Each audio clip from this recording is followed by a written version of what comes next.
Charge! Defeat that demon! The soldiers' hoarse battle cries echoed continuously in Lion's ears. The alliance of humans and orcs united for one purpose: to eliminate a man. They called him the Pale Demon Nox. This was the final battle for the peace of this land. Defeat that accursed demon. The words left by Lion's once closest friend. He remembered them clearly, though he didn't fully understand their hidden meaning. One thing was certain in Lion's heart. When Nox spoke those ominous words, he saw tears of sorrow rolling down from his downcast eyes. Can you tell me why you betrayed us? What drove you to make a pact with the devil? Things have come to this point. Is there still any need to say anything? Perhaps these questions mean nothing to you, but they're important to me. Why did you abandon us? If you want answers from me, then come and kill me. Use your power to get what you want. Nox remained unwilling to reveal the truth. Lion gave up, saying in disappointment, "If this is truly what you wish, then let me send you on your final journey. Come forth, my servants." With Lion summoning, a horde of undead legions charged toward the enemy. Nox unleashed countless brilliant sword strikes against the undead, wounding all the undead soldiers. However, the undead soldiers' wounds were immediately healed by Lion's death energy. He then immediately commanded them to attack again, but these attacks were easily deflected by Nox. The next second, the soldiers were cut into pieces by him and completely annihilated. His cold eyes looked at the corpses on the ground without a trace of emotion. Then he walked toward Lion, step by step. The next second, his long sword was enveloped in demonic energy. Then he quickly rushed toward Lion. "How surprising!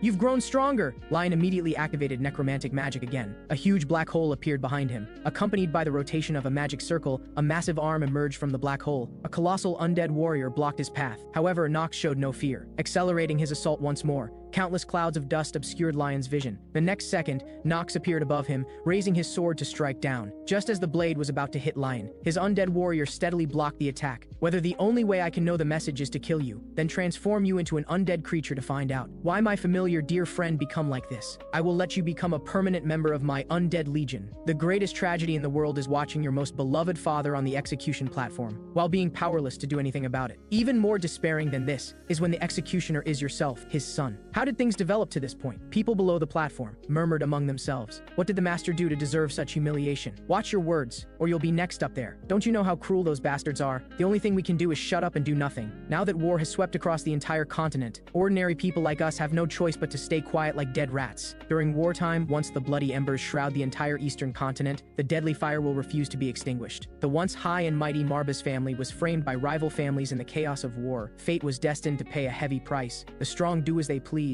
The weak steal to survive. Unlike the strong, the weak risk their lives every day, ultimately dancing with death in one way or another. Let the performance begin. However, looking at his father on the execution platform, Lion stood there motionless, just watching. Count Alan from the rival family spoke coldly. "What does this mean? Didn't you hear my command?" Lion's entire body trembled continuously. He held a short sword and slowly moved forward, coming to the execution platform. Before him was the thread connecting his father's life. "What are you waiting for? Cut the rope, child." Count Alan issued the command again. Upon receiving the command, Lion's body automatically raised the short sword like a marionette. The rope before him magnified continuously in his vision. Everyone below the platform was shocked. The man who gave the command stood up excitedly, because the boy had cut the rope. The truth was, the deadly sound was no different from a butcher's cleaver cutting meat on a chopping board. Several drops of fresh blood splattered onto Lion's pale face. Tears mixed with blood slid down his cheeks. Fate descended upon him in the cruelest way, severing all connections with his father. Lion von Marbas is the son of the late Rune von Marbas, the executioner who killed his own father. In the end, Lion became the family's sole heir, 14 years old this year. Yet he must shoulder all the responsibilities bestowed by the clan leader. The Marbas family elders argued heatedly. Now the Sylvester family's sphere of influence is expanding daily. No one knows when they will directly invade Marbas territory. "I believe we must strengthen our defenses. I implore the clan leader to make a decision immediately," Lion responded indifferently. "I'm sorry, I haven't thought it through yet. Please give me a little more time. I hope you can be patient." After saying this, Lion left the meeting room. The Marbas family was once a powerful necromancer family, but their former glory had long since vanished in the river of history. Lion came before his parents' portraits, contemplating the path forward. He knew full well that his dead parents could not possibly respond, yet he continued to pour out his troubles to the portraits. "How can I restore the family's honor?" At this moment, Lion came to a large door. Above the door was a portrait of a handsome man. This was the family's founder, also the continent's only necromancer at the time. It was said that the founder was renowned on battlefields, but his descendants grew weaker with each generation. Until now, the Marbas family had fallen into decline. decline. Lion silently opened the door and walked in, coming to the desk where he saw two books on the table. One was the family's chronicles. Wellen von Marbus, a man infinitely close to godhood. With just a wave of his hand, the undead legions he summoned swept toward enemies like a storm. He conquered the entire eastern region in just 2 months. It was said that Wellen von Marbus made some kind of agreement with demons, unlocking one of the continent's greatest mysteries. The demon granted Wellen the right to rule the continent through the terrifying Book of the Dead. The other book on the desk was precisely the Book of the Dead. Wellen led the entire family to become the continent's only necromancer family. Just as Lion opened the Book of the Dead, a voice rang out, "Listen to me, young clan leader of this generation."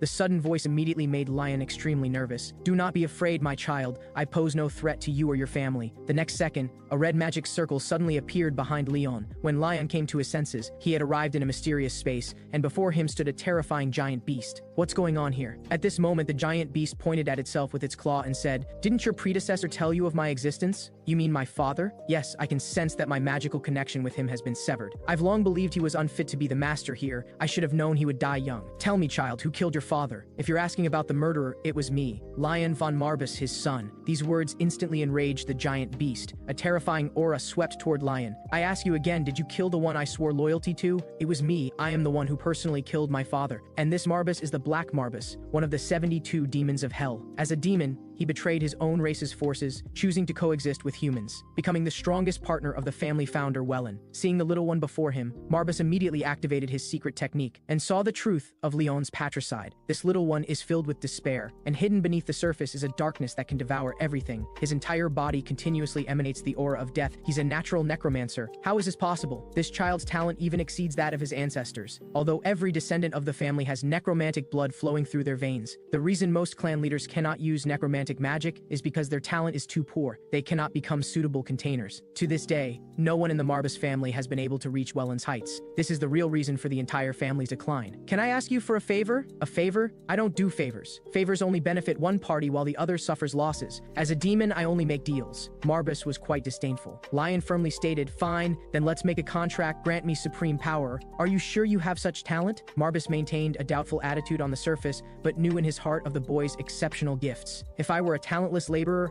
I would never be allowed to speak with such a proud demon as yourself. It's said that ordinary people who converse with demons suffer from illusions and eventually lose their lives." Lion was very confident, he continued. "Considering that I have no discomfort right now, that means I at least have some talent. I consider myself not stupid. Perhaps I can give you some compensation in return." Hearing this, Marbus was stunned, then suddenly burst into laughter. "Then let us make a contract, young lord of necromancer bloodline." "What price must I pay?" Lion asked coldly. "The price is everything you have." Marbus showed a fierce expression. Hearing this, Lion slowly smiled. "That suits me perfectly. I'm willing to give everything I have." The next moment, a magical thread flowed between both parties. As the contractor, Lion must constantly provide magical power to the demon. However, Lion's current magical reserves are insufficient. Marbus very considerately stated, "To reduce your magical consumption, I need to change how I stay by your side." With a snap of his fingers, he was shrouded in darkness. The next second, he transformed into a cute small beast. This way he can maintain minimum magical consumption. "You look really cute now." Hearing this, little Marbus became furious. "If you say that again, and I'll show you what regret means. If you understand, prepare to depart." "Depart? Where are we going?" Lion was somewhat confused. "Don't you want to gain power that rivals your ancestor? To reach such heights, the fastest way is to retrace his footsteps. The primary goal is your family's hidden sanctuary." Soon they arrived at the back mountain of the Marbus family. This place is only accessible to clan leaders. Only by passing the sanctuary's trials would Lion be granted power, and only those with the purest black magical power can clear the path to the temple. As the magic activated, the hidden passage appeared before Lion. When he approached, the trial began. Little Marbus nearby could not provide any assistance. At this moment in the meeting room, several family elders were still discussing the future. "You should all see that our current clan leader simply cannot lead us to prosperity. Before we're destroyed by rival families. As the clan leader's uncle, I've decided to become temporary steward, taking over all family affairs." His decision was agreed upon by most present. Only one person objected. However, under the other's threats, this person compromised. He helplessly stated, "Please forgive this powerless subordinate." Meanwhile, in the sanctuary, as the trial began, the Book of the Dead emitted brilliant light, guiding Lion toward the correct path. After walking for a while, he encountered the first test. Green flames lit up on the passage walls. Several strong goblins appeared before him, with a bound woman beneath them. At this moment, the Book of the Dead automatically returned to Lion's hands. Then it automatically flipped to a certain page, beginning to display text, leaving guidance for those who come after to maximize the Book of the Dead's potential. The first spell, King's Resurrection, begins with slaughter. Seeing this, Lion looked confused. At this moment, the goblins across from him also charged forward. Lion immediately drew his short sword. Facing the first goblin that came at him, Lion calmly dodged. Then he swung his short sword, slashing at the opponent's neck, successfully defeating one. Somehow, one of the green flames on the wall was extinguished. The other goblins immediately surrounded Leon. With his current strength, it was difficult to handle so many goblins at once. He had to defeat them one by one, so he quickly circled behind one goblin, then raised his sword to stab, successfully defeating another one. Another flame was extinguished. The goblin closest to him angrily charged with a knife. Lion quickly retreated, dodging the attack. Then he gripped the sword in reverse, slashing at the opponent's neck. However, at this moment, another goblin appeared before Lion. He quickly threw his short sword. The sword light grazed the opponent's cheek, leaving only a shallow wound. Taking advantage of the opponent's distraction, Lion immediately moved to the side, circling around the goblin, reaching down to grab the short sword on the ground. Then when the opponent turned around showing an opening, he immediately raised his sword and thrust it into the opponent's chest. Just like that, he successfully defeated all the goblins, then walked toward the bound woman. When Lion removed the rope from the woman's mouth, tears of gratitude flowed from her eyes. Thank you so much. However, just as the woman was overjoyed, Lion pierced her chest with one sword thrust. The girl said in disbelief, "Why? How did you figure it out?" "I just remembered advice my father once gave me. Never trust anyone easily. Some monsters deceive others by mimicking humans." With Lion's finishing blow, the monster disguised as a human died completely. "I hate creatures like you the most." With the death of the last monster, the remaining flames on the walls were all extinguished. However, before long, yellow flames lit up around them. Unbelievable. I've never seen such a crazy contractor in my lifetime. Little Marbas excitedly pounced directly on Lion. "How did you distinguish that she was a monster in disguise? Ordinary people can't detect any difference about her, yet you stabbed her the moment you saw her? How did you do it?" "When we stepped in here, I noticed the flames here were different colors from other places. I recognized it. It's the shadow of the undead. Each time a monster was defeated, one green flame would be extinguished. After I defeated all the goblins, there was still one flame that hadn't been extinguished. That's when I knew the woman before me was also one of the monsters." Marbas admired in his heart, so terrifyingly calm. Is this something a 14-year-old child can do? Perhaps he not only possesses the talent for enormous magical reserves,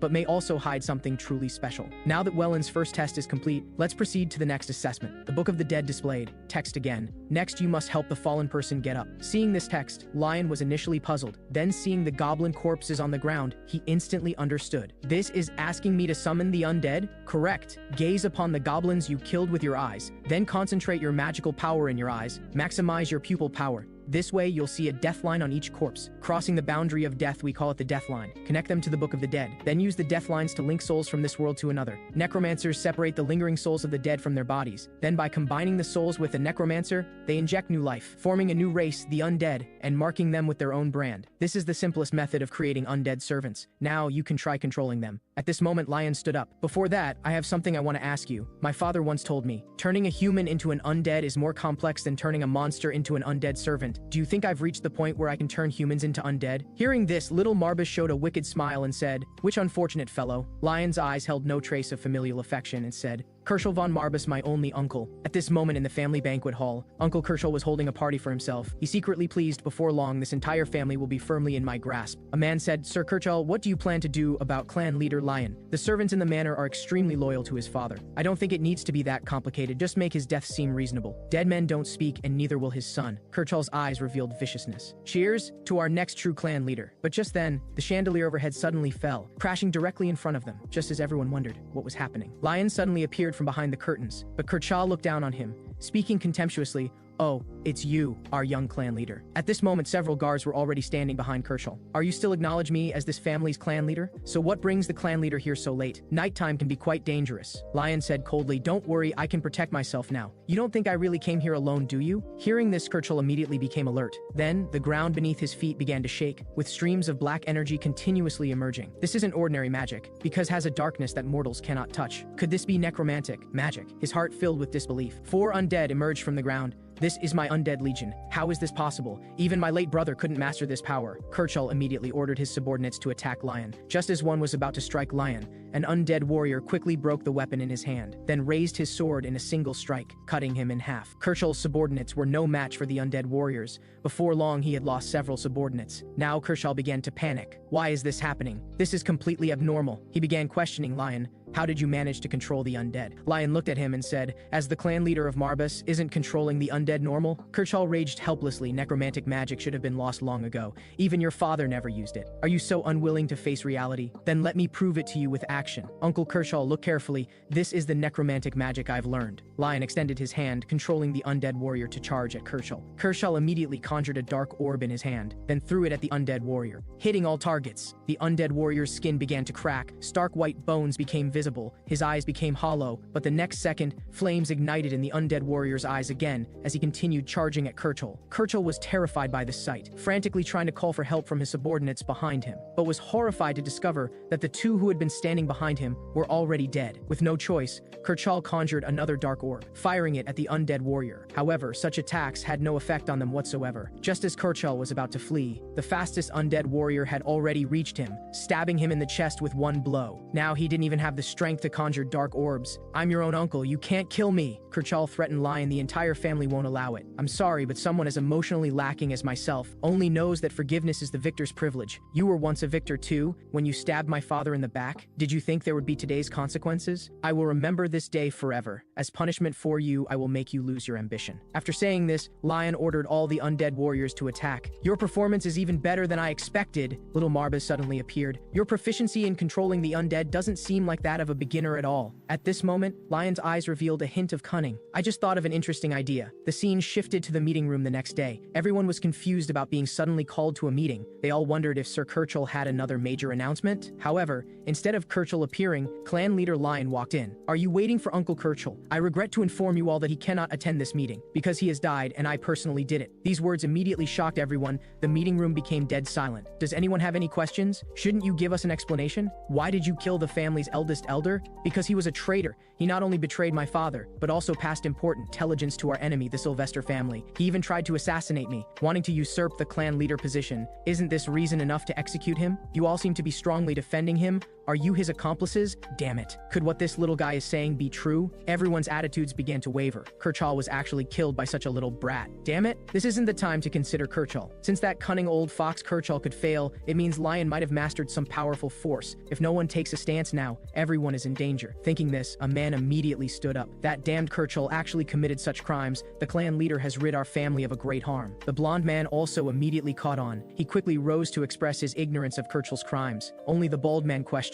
is Sir Kershaw really a traitor? Does the clan leader have evidence? Lion became interested and said, evidence. Then let me show you the evidence you want. Speaking thus, he immediately activated necromantic magic. The entire meeting room filled with black magical energy. I, Lion von Marbus, true heir of the family, summon the undead wandering in this world. Immediately, several undead warriors were summoned from the ground around them. Seeing the undead warriors surrounding the meeting room, everyone began to panic, trying to escape. However, someone stood motionless. What are you doing? Run quickly. When the green-clothed man looked over, he discovered the other was already decapitated, falling straight to the ground. The green-clothed man looked at this scene in terror, while the blonde man trembled as he knelt on the ground, crawling to Lion to beg for his forgiveness. This meeting has just begun. Then Lion commanded undead Kershaw to walk toward everyone. Who here doesn't know of your crimes? Kershaw spoke in a low voice. Everyone here knows. We all betrayed the previous clan leader together. Very good. Now the remaining few were completely panicked, all opening their mouths to beg for the forgiveness. However, it was too late for them to regret now. The next second, everyone lay in pools of blood. I, Lion von Marbus,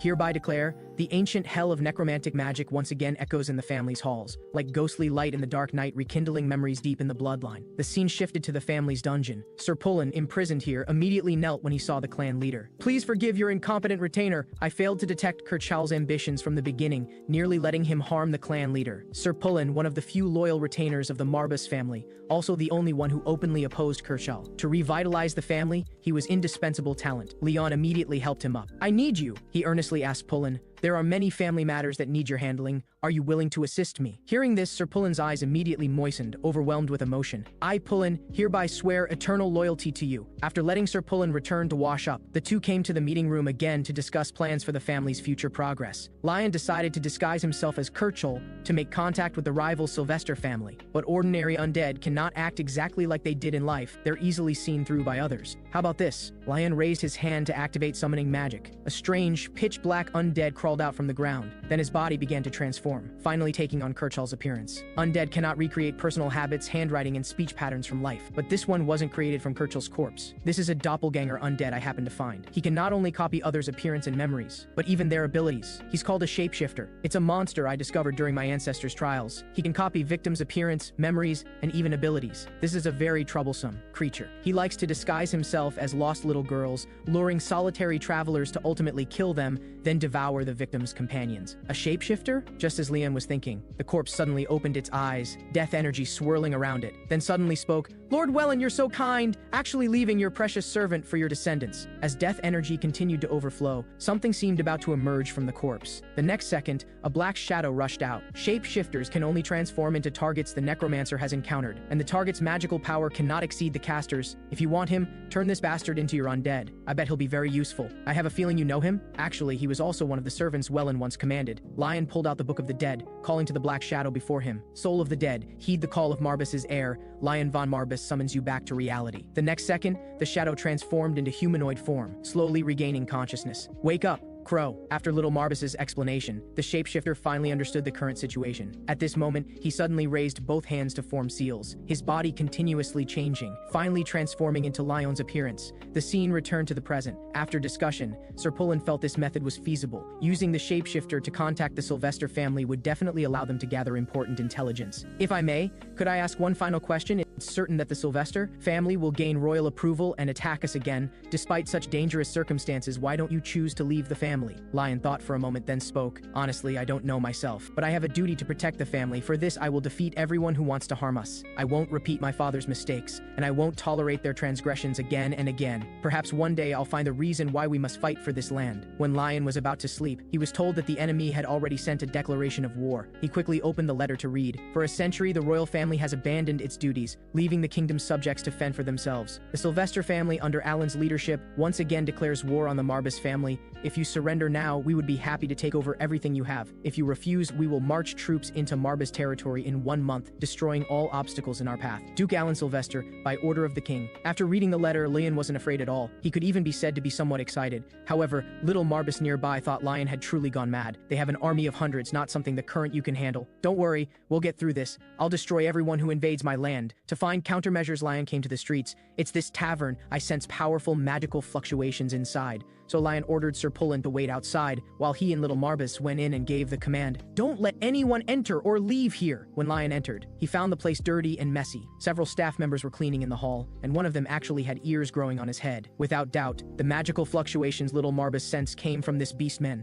Just as Leon was about to approach and question him, a woman came from behind and kicked the beastman in the face. "Get out of here. This young master is not someone you can offend." "Sorry, young master. Welcome to my tavern. Sorry, I'm here for him. Could you please step aside? I have something to discuss with him." According to little Marbus, this beastman has enormous growth potential. Lion must make him a family vassal. Lion approached the beastman, extending his hand to use dark magic, then infiltrated the magic into the beastman's wound. Shockingly, the wound was healing at a visible rate, healing completely in no time. Just as Leon wanted to chat privately with the beastman, the woman beside them spoke again. "I'm very sorry, young master. He is my personal slave. You can discuss anything with me." "Is that so? Since when are slaves allowed to exist on my territory? Also you keep calling me young master instead of lord. Are you refusing to acknowledge me as the lord here? I give you 10 minutes to free all your slaves, otherwise die." However, the other party wasn't panicked at all, speaking contemptuously. "Young master, are you sure you're ready for what's about to happen?" The woman snapped her fingers. The next second, everyone in the tavern surrounded them. "Everyone attack! Tie up this arrogant brat!" Lion immediately activated necromantic magic, summoning his undead warriors. The situation immediately reversed, the surrounding staff all fell. To speed things up, Lion even took action personally. Seeing the scene, the proprietress was terrified. How did that little boy become so powerful? Soon, except for the proprietress, everyone was dealt with. "How's that? Am I still the useless little boy in your mouth?" Lion's tone was ice cold. "Soon, I will lead the Marbus family back to glory. Unfortunately, you won't see that day come." The proprietress died with her own screams. "Good. Now no one will disturb us." Lion breathed a sigh of relief. "Are you willing to help me? I need your talents. May I ask you a question? I'm a pup of the Demon Wolf clan. Since childhood I've been humiliated and cursed at. Must I spend the rest of my life like this?" "No more," Lion said to him very firmly. "Although I don't know much about your past, from this moment on you will become my trusted retainer. I promise you, from now on, no one will look down on you." "Really? Can I really do it?" To prevent the werewolf altar from being discriminated against by humans, Lion gave him a magic necklace. Wearing it would hide the werewolf's characteristics. For the war 1 month later, They began training day and night. Lion didn't expect Walter to progress so quickly. He could already defeat Lion's undead warriors. Lion praised, "Very good. Now you can become my first knight." Of course, Lion also received special training from Little Marbus. Both sides controlled their respective undead legions in battle. Although these were the weakest undead servants, Lion mastered them proficiently in such a short time, even achieving closed-eye perception of magical flow. Such terrifying talent was unimaginable. Crow asked, "Really? Can our contractor become like his ancestor?" The answer was his firm reply,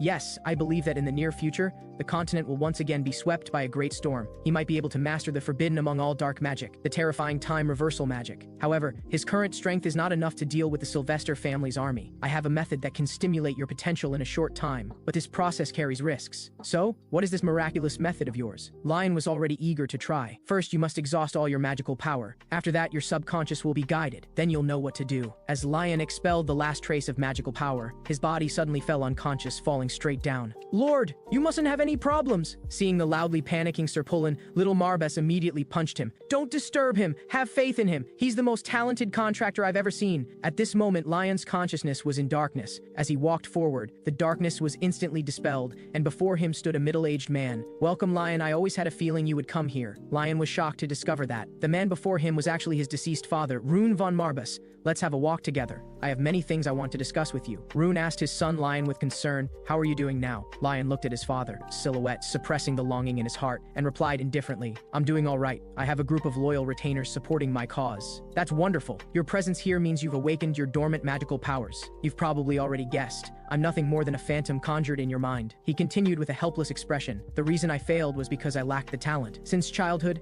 I never earned Master Marbus's recognition, nor did I have the ability to activate the Book of the Dead." Then, as if rekindling hope, he said, "But you're different. Your ability to come here proves your talent is sufficient. I once invented a type of magic that can transfer ancestral magical power into your magic reserves. Of course, at first, you'll only be able to access a portion of that power. For ordinary people, absorbing external magic would cause them to lose control. But you're different. You might find it hard to understand now, but you can think of yourself as a blank canvas. Apart from our family, no one else possesses such pure dark magical power." At this point, Rune showed a hint of pride as he continued, "You will be granted our family's greatest gift." With those words, the dark magic orb in Father's hand began spinning and absorbing continuously, causing the surrounding buildings to crumble and collapse. "All right, let's begin." The next second, Father channeled the dark magical energy from his hand into Lion's body, transforming into a protective amulet necklace. It's called Greed. As the name suggests, it will ravenously devour everything beneath your feet. "Lion, remember what I've told you. Perhaps we'll meet again very soon." Rune gave his heartfelt blessing to his son. "I wish you all the best. Farewell, my beloved son."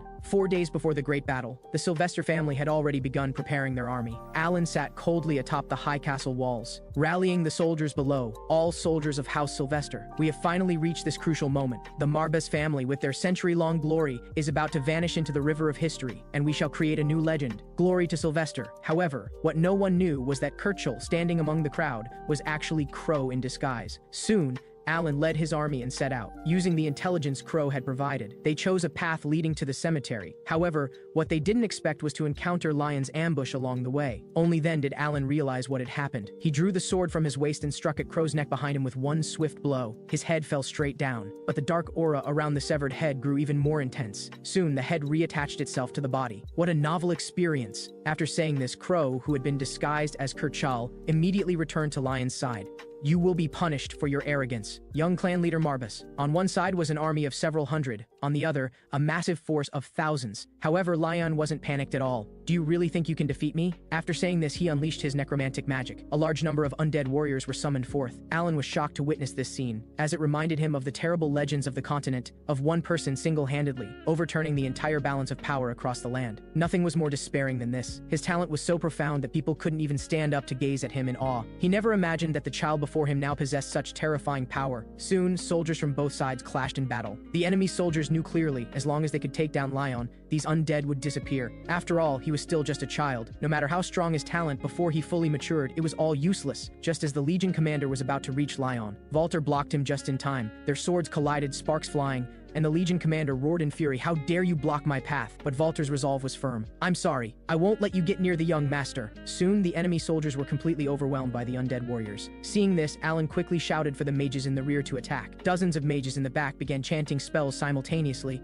and massive lightning descended from the sky, instantly destroying two undead warriors. Alan raised his sword with both hands and gave the command, "Vanguard squad, charge forward with me immediately." With this, the situation instantly reversed. The undead warriors were completely suppressed. Alan was now quite pleased with himself. "A brat like you with such amateur skills isn't enough to face me. Do you really think you're your family's founding ancestor?" Just as Alan raised his sword to strike, Lion pulled out the Book of the Dead. The eye on the cover continuously emanated death energy. He was now gathering power for release. "Let me show you what true strength looks like." A few days before the war, everyone held their final pre-to-battle meeting. Lion explained his plan to everyone. The lion Marbus was somewhat embarrassed. "Honestly, I've heard worse plans in my life, but yours is very risky. Your choice of that place as the battlefield I completely agree with, but it's not guaranteed," Lion replied. "This is already the best plan I could think of." At this moment, Crow interjected, "I will follow all of my master's commands." "Foolish Marbus, what right do you have to command us?" Volter on the side also chimed in, "I also agree with clan leader Lion's plan." Marbus, refuted by everyone, sighed. "Do as you please then." At this time, Leon touched the greed necklace on his chest and asked, "Master Marbus, do you know the consequences of using it?" But Marbus replied casually, "Who knows? Maybe death perhaps. Your father probably didn't tell you the whole truth. This talisman has a poison-like magical power, and you certainly can't withstand its immense power right now, and no one can guarantee your subjects' absolute loyalty to you. As a mortal, you cannot know their true inner thoughts. They might betray you, just as they betrayed your father. What makes you believe these mortals are worth your risk?" The scene returns to the present. Lion opened the Book of the Dead, preparing to unleash his ultimate move. The next second, a massive surge of black magical energy emanated from within. All loyal servants of Marbus wandering in the underworld, heed my command. Alan suddenly felt a terrifying energy, an instinctive warning. He immediately issued orders. "No matter what spectacle we're about to witness,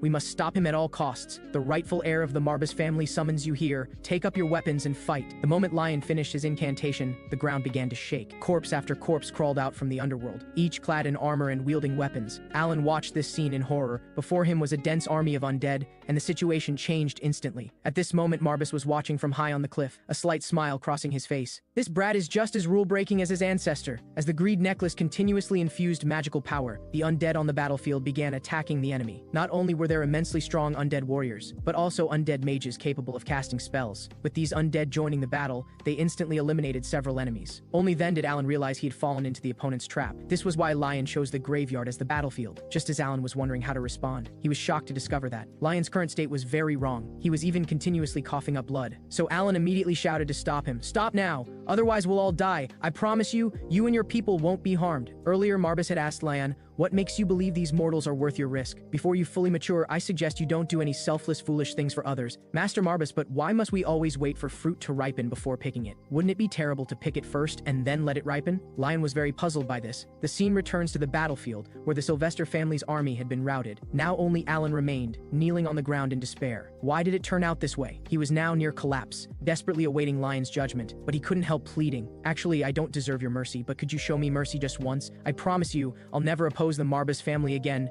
nor will I reveal your power to anyone. Please, please spare me this once." But Lion's mind was made up. "When you killed my father, did you ever think of today's situation?" And Alan was still pleading desperately. "But you must understand, revenge only creates a cycle of hatred." However, Lion remained unmoved by his words. Alan was very unwilling to end like this. He roared loudly, "You should know, I was also forced into this. As the leader of a noble family, we have the responsibility to take all necessary actions to promote our family's prosperity." Lion said, "Responsibility? Sir, what you say makes perfect sense. After all, we bear the heavy responsibility of clan leadership." "Yes, exactly. I was pressured by my position to commit such brutal acts." Lion glanced at him coldly and said, "But why should I show you mercy?" As he spoke, Lion slowly drew the long sword from his waist. "The only reason I'm killing you is that your existence provides no benefit to Marbus. Farewell, clan leader Alan." Now Alan was completely desperate. "You bastard! Someday you'll regret this." Lion's expression remained unchanged as he brought the sword down on Alan's head. He watched coldly as blood splattered before his eyes, and the only sound heard was the falling of raindrops. The surrounding undead warriors also began to slowly dissipate. Due to Lion's life-draining technique, his body had now reached the brink of collapse. The next second, he collapsed straight down. Volter on the side quickly rushed forward to catch Lion. Seeing him like this, Marbus spoke to comfort him. "Don't worry, he's just exhausted his magical power." Marbus thought, without doubt, this kid's talent matches his ancestors. A terrifying power that even I cannot control lies dormant within him. This is a dangerous gamble. I'm betting the future on him. More importantly, some demons have begun interfering with human affairs. This is an ominous sign. When Lion opened his eyes again, he found himself lying on a bed, surrounded by his trusted followers. Walter began reporting the current situation. The Sylvester family is now on the verge of collapse after losing their leader, so they shouldn't trouble us again in the near future. Sir Pullen continued, under clan leader Lion's leadership, our Marbus family will soon return to glory. But we now face an important problem. His face showed some embarrassment at this point. Though I'm very embarrassed to bring this up, we're now completely penniless. Even worse, we're burdened with massive debts. Sir Pullen lowered his head in shame. This could have been resolved by demanding compensation from the defeated Sylvester family. But the Imperial Court has explicitly forbidden any compensation claims. The three great demon bloodlines, Satyr, Lienhaber, and Marbus, are under strict Imperial control. It's likely the royal family stopped any discussion of compensation to hinder our wealth growth. Lion could only ask helplessly, so how much do we owe? Sir Pullen held up 5 fingers.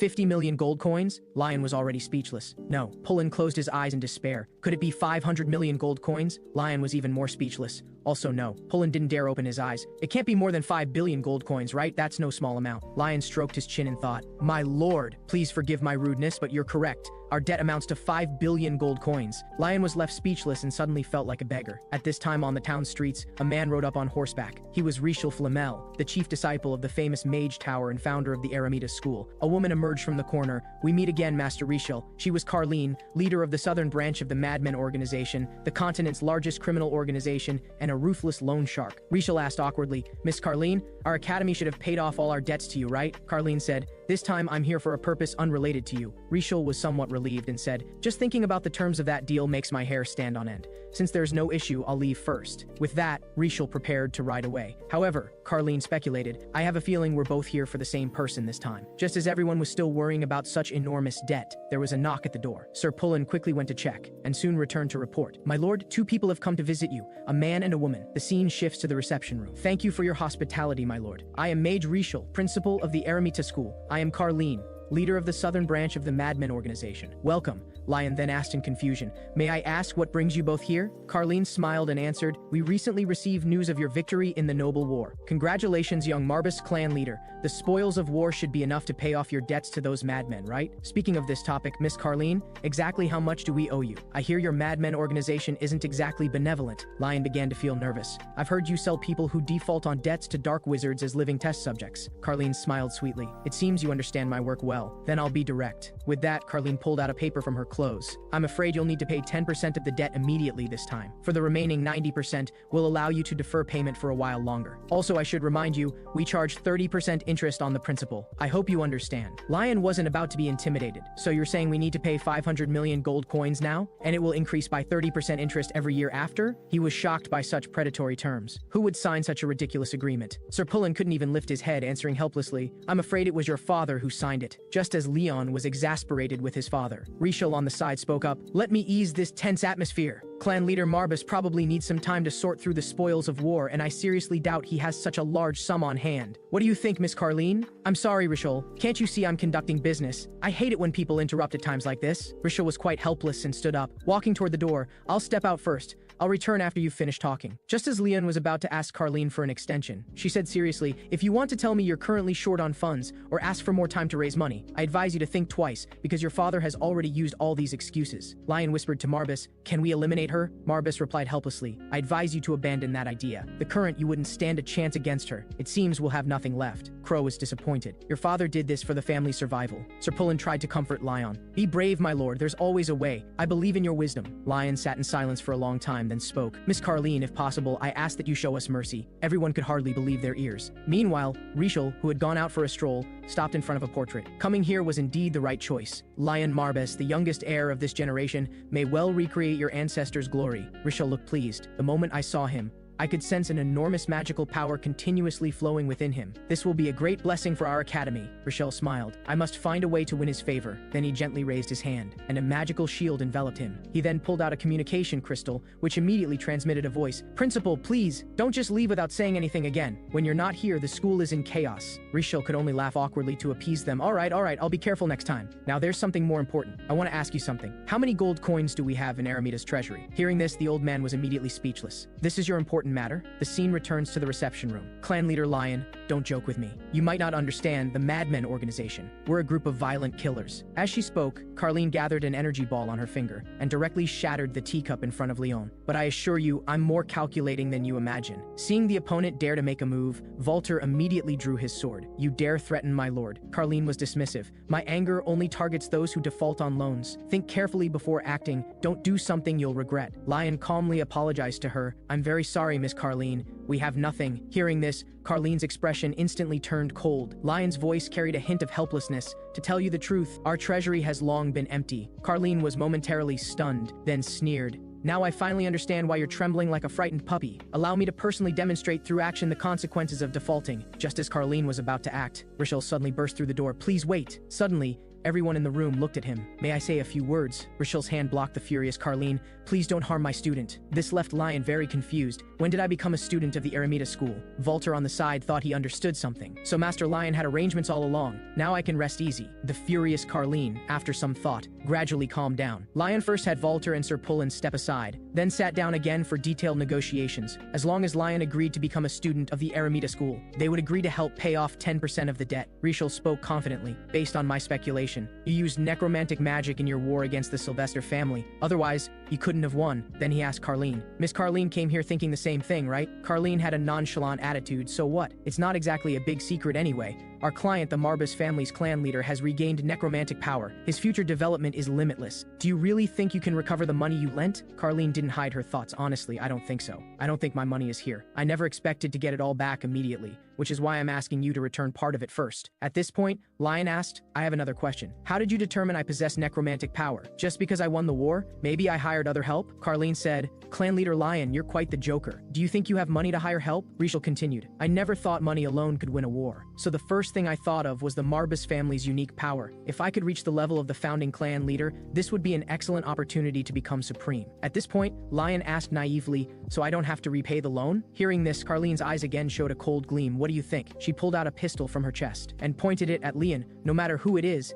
debts owed to me must be repaid. Rachel on the side quickly intervened. Could you let us talk privately? I really want to recruit him to the academy. Then you talk first. Carlene put away her pistol and turned to leave. Her personality is really unpredictable. But at this point, Lion suddenly spoke. Compared to her, I trust you even less. You're not human, are you? Hearing this, Rachel smiled slightly, pointing ahead and saying, Marbus, one of the 72 demons of hell, has been guarding by your side, hasn't he? Hearing this, Marbas was very surprised. Interesting. A mage who can see me without my permission. His fur began to change, and the next second, he returned to his original form. Rachel also began to transform, finally returning to his true appearance. Marbus was shocked. You're actually a dragon. I thought they all perished in that war. Lion was curious. A dragon? Marbus confirmed. That's right. The feet and tail on a dragon's head are very distinctive, recognizable at a glance. At this point, Rachel spoke. As one of the 72 demons, I'm curious why you're staying with humans. I don't know the exact reason, but it must be related to the founding head of the Marbus family, right? Don't worry, Master Marbus is different from other demons. He's on humanity's side, Rachel explained with a smile. If that weren't the case, I'd have no reason to get involved. Now may I ask a few questions? Lion was very cautious. If I join the Eremita school, what responsibilities would I have? The essence of the Eremita school is to remain hidden, then execute collective decisions, and strive to improve the status of mages. This is your mission. Besides this, you must also do this. You cannot join any other schools, nor can you carry out their missions. Lion asked him seriously, why is this? Just to prevent other schools from developing? Of course, this is the meaning of our school's existence. But the biggest reason is actually, with that, Rachel pulled out a demon emblem. Besides the Eremita school, there are two other famous magic schools, but at least one of them worships demons, and their ultimate goal is to resurrect the Demon King. Rachel calmly recounted some history. Hundreds of years ago, a brutal anti-demon war occurred, the first full-scale conflict between humans and demons. This led to the tragic death of the human monarch King Solomon. But before King Solomon died, he used his last breath to seal the demon ball. However, the seal's power has been weakening over time, meaning the demons of old could break free at any moment. Rachel's tone carried hidden worry. I've heard that this anti-demon war was simply a massacre for dragons and other species. Lion understood. So you want me to reach an agreement with your school because you've discovered demon marks among hostile forces? Rachel answered honestly, yes, as long as you agree to join us, I'll tell you everything. I believe our sacred academic hall will not only provide you with abundant knowledge, but also bring you some unexpected surprises. At this point, Marbus suddenly said, if only you could provide us with some financial surprises. But Rachel expressed his helplessness. I'm very sorry, we can't provide much help in that regard. Can you provide provide some channels for earning money? With a 5 billion debt, we might need all the help we can get. Rishal thought for just a moment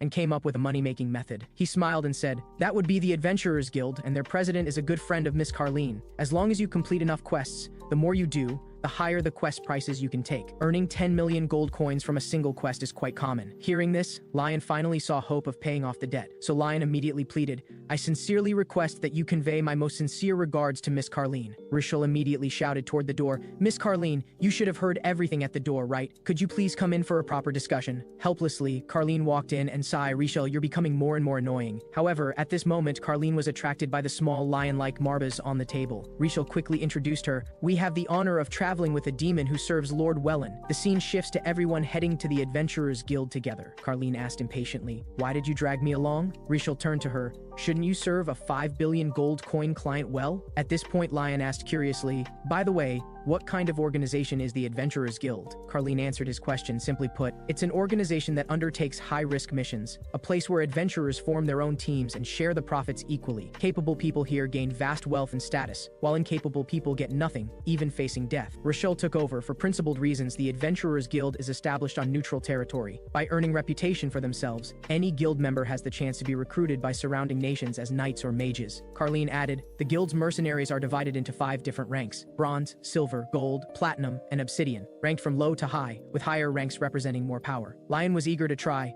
How does one become an obsidian rank adventurer? Rishal told him. Reaching that level is almost impossible. There are fewer than 10 obsidian rank adventurers on the entire continent, and they earn at least 100 million gold coins for each completed mission. Due to the high price, there are very few wealthy people who can afford them. Soon, everyone arrived at the city where the Adventurers Guild was located. While Carleen was greeting the guards, she turned to Leon. You should first consider whether you can become a bronze rank adventurer. According to imperial law, children your age have great difficulty applying to become adventurers. Before long, they arrived at a tavern, which was the Adventurers Guild's registration office. When they entered the tavern, the patrons who had been laughing and chatting immediately became tense upon seeing Carleen from the Madmen organization. People began whispering, isn't that Miss Carleen? Those cat-like eyes of hers definitely can't be wrong. It's her. And the person beside her is Principal Rishal from the Aramita School. What are they doing here? The arrival of the two caused continuous discussion among the tavern's patrons. Rishal smiled awkwardly. It seems they don't like us very much. Carleen glanced at him dismissively. I don't care about such things. At this point, Lion spoke, by the way, is the person we're looking for really here? It doesn't look like there are any particularly formidable people here. Marbas looked knowing. You're wrong. Haven't you felt that presence that's been resisting our magical power? Hearing Marbas's words, Leon immediately began magical detection. Found her. However, at this moment,